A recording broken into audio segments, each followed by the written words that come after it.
दोस्तों हम जानते हैं कि गैलेक्सीज़ बहुत बड़ी होती हैं, परंतु क्या आप जानते हैं कि ये किस हद तक बड़ी हो सकती हैं? क्या ब्लैक होल्स बहुत ही खतरनाक और बहुत ही विशाल होते हैं? लेकिन उसकी ये विशालता किस हद तक हो सकती है? या यूँ कहें कि गैलेक्सी और ब्लैक होल दोनों को खा जाए ऐसी भी एक चीज़ है ब्रह्मांड में जो कितनी बड़ी है? तो दोस्तों चलिए आज जानते हैं वो सब बातें जो शायद आपने ना तो कहीं पढ़ी होगी और ना ही सुनी होगी। चलिए आज जानते हैं दिमाग को घुमा देने वाली ब्रह्मांड की सबसे बड़ी चीज़ों के बारे में। ब्रह्मांड का सबसे बड़ा ब्लैक होल। जब सर अल्बर्ट आइंस्टीन अपनी थियोरी ऑफ रिलेटिविटी पर रिसर्च कर रहे थे तो उनके इक्वेशंस में से एक बात निकल कर सामने आई कि हमारे इस यूनिवर्स में एक चीज़ ज़रूर होनी चाहिए जिसकी ग्रेविटी इनफाइनाइट हो, जो प्रकाश को भी बांध कर रखे और इसके भीतर समय का भी कोई अस्तित्व ना हो। पहली बार इसके बारे में सोचकर तो अल्बर्ट आइंस्टीन को भी झटका लगा, लेकिन धीरे धीरे बात साफ हो गई और इस थ्योरी से जो चीज़ निकल कर सामने आई उसे ही ब्लैक होल या कृष्ण विवर कहते हैं। इसके ऊपर सालों से वैज्ञानिक रिसर्च कर रहे थे और कुछ सालों पूर्व वैज्ञानिकों ने ब्रह्मांड के इस चीज़ को खोज निकाला और इसकी वास्तविक इमेज भी आज खोजी जा चुकी है। लेकिन दोस्तों क्या आप जानते हैं कि ये ब्लैक होल किस हद तक बड़े हो सकते हैं और इस ब्रह्मांड का सबसे बड़ा ब्लैक होल कौन सा है?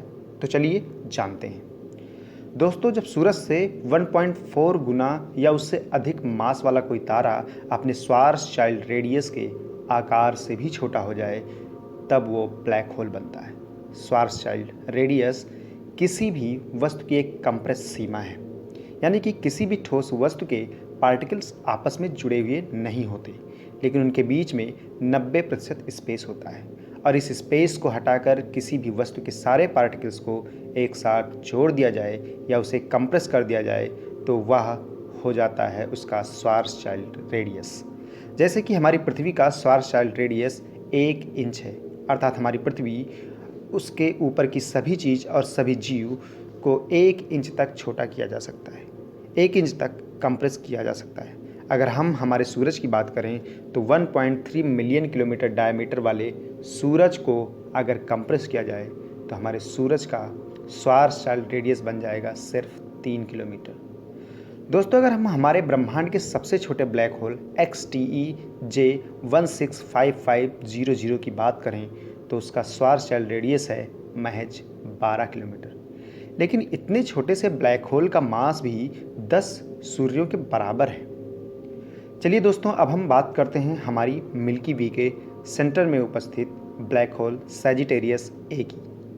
दोस्तों इस ब्लैक होल का रेडियस 2 करोड़ किलोमीटर है और इसका मास 43 लाख सूरज के बराबर है। दोस्तों सैजिटेरियस ए भी उस ब्लैक होल के सामने बहुत बौना है जिसकी पिछले वर्ष पहली वास्तविक तस्वीर ली गई थी। मेजियर 87 गैलेक्सी के सेंटर में मौजूद उस ब्लैक होल का मास 6.5 अरब सूरज के बराबर है, यानी कि इसे ब्रह्मांड के किसी भी जगह पर रख दें तो इसका मतलब यह है कि 6.5 अरब सूर्य को केवल एक पॉइंट पर रख दिया गया है। लेकिन इस ब्लैक होल का असीम फैलाव इसकी सबसे डरावनी बात है। इसका श्वार्ज़चाइल्ड रेडियस ही 19 अरब किलोमीटर है, यानी कि इसके संपूर्ण फैलाव की अगर बात करें तो ये उसका दोगुना यानी 38 अरब किलोमीटर होगा और ये इतना बड़ा होगा कि इसमें 10 सौर परिवार, हाँ 10 सोलर सिस्टम एक साथ समा सकते हैं। इसका फैलाव पृथ्वी से सूरज की दूरी के भी 240 गुना ज़्यादा है, यानी कि यह 240 एस्ट्रोनॉमिकल यूनिट्स में फैला है। और इस ब्लैक होल के रेडियस में हमारा सौरमंडल तो क्या, हमसे बहुत दूर जा चुका हमारा वायेजर 1 स्पेसक्राफ्ट भी समा जाए तो आश्चर्य नहीं होगा। आप सोच सकते हैं कि ये ब्लैक होल कितना विशाल है, परंतु ये ब्लैक होल ब्रह्मांड के उस सबसे बड़े ब्लैक होल के आगे कुछ भी नहीं है। वैज्ञानिकों ने इसे एक बहुत बड़ी क्वाज़र के जरिए खोजा था। क्वाज़ार सुपरमैसिव ब्लैक होल के आसपास घूमने वाली डिस्क होती है जो बहुत तेज़ घूमने के कारण बहुत ही ज़्यादा प्रकाशित दिखाई देती है। टॉन 618 नाम की यह क्वाज़ार इतना चमकती है कि इसकी चमक 1000 गैलेक्सी के तारों में भी ज़्यादा चमकदार दिखाई देती है, अर्थात इसकी चमक 1000 गैलेक्सी के तारों को भी धुंधला कर दे। और इस क्वाज़ार के बीच में मौजूद एक सुपरमैसिव ब्लैक होल, दरअसल ये सुपरमैसिव क्लास के ब्लैक होल से भी हज़ारों गुना बड़ा है, इसीलिए इसे अल्ट्रा मैसिव ब्लैक होल कहते हैं। इस ब्लैक होल का श्वार्ज़शाइल्ड रेडियस इतना बड़ा है कि इसमें पूरे के पूरे 120 सोलर सिस्टम समा सकते हैं। इसका रेडियस 1300 एस्ट्रोनॉमिकल यूनिट्स इतना बड़ा है। सोचिए दोस्तों कि इसका यदि श्वार्ज़शाइल्ड रेडियस ही इतना बड़ा है तो जब वो अपनी एक नॉर्मल अवस्था में रहा होगा, अर्थात जब वो एक तारा होगा, तब कितना बड़ा रहा होगा। वैसे लाइट को ब्लैक होल कहीं जाने नहीं देता, परंतु यदि लाइट को ब्लैक होल के एक सिरे से दूसरे सिरे तक जाने दें तो लाइट को एक जगह से दूसरी जगह पहुंचने में भी 7 दिन का समय लगेगा। इतनी जगह में फैला है ये ब्लैक होल। और दोस्तों, इस ब्लैक होल की सबसे खतरनाक चीज़ है उसका मास, जो 66 अरब सूरज के बराबर है।